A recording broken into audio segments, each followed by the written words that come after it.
nous comprenons que l'alliance du Seigneur Christ est une alliance pour faire de l'homme son épouse, se dire devenir son épouse en esprit.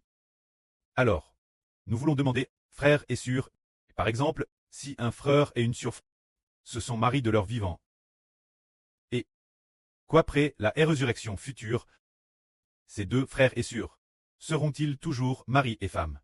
Non plus maintenant. Ils ne seront plus mari et femme. De leur vivant, il l'est.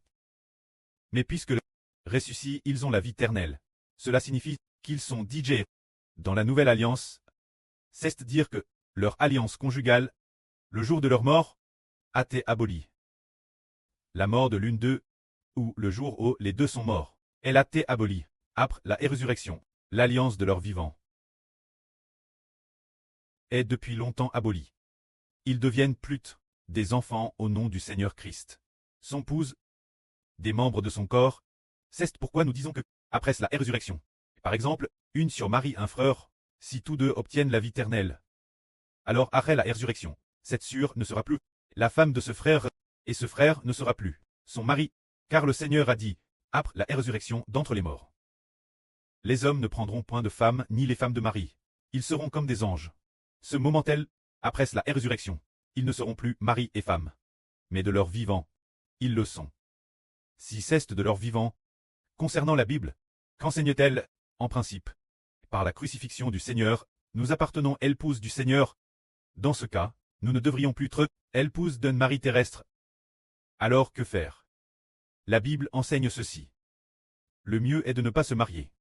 Il est préférable de ne pas se marier, car on est déjà l'épouse du Seigneur. Pourquoi faudrait-il devenir la femme ou le mari de quelqu'un sur terre? C'est seulement pour une raison, savoir, en raison de la chair.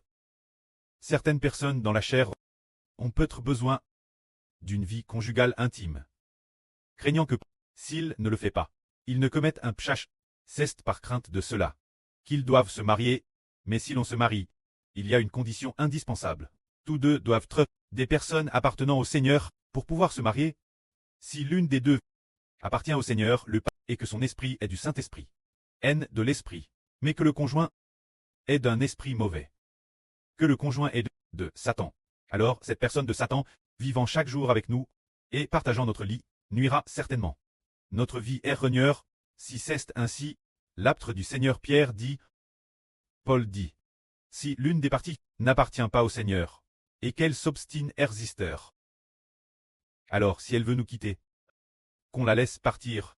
Pourquoi laisser l'autre partie partir? Parce qu'elle n'appartient pas au Seigneur, et qu'elle ne peut pas non plus nous accepter, nous qui appartenons au Seigneur, si l'on vit avec elle tous les jours, et qu'elle se querelle chaque jour. Par exemple, notre sœur Chun Miao, nous savons que la sœur Chun Miao appartient au Seigneur, mais il se peut que son mari n'appartienne pas au Seigneur. Souvent parce que la sœur veut croire au Seigneur, il l'étrangle souvent. Voulant tuer la sœur, il la faire mourir.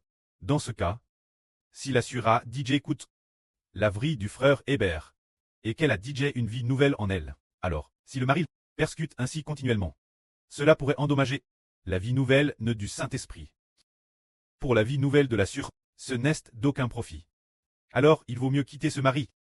C'est aussi l'enseignement du frère Hébert qui est devenu souverain sacrificateur, qui vient également du Saint-Esprit.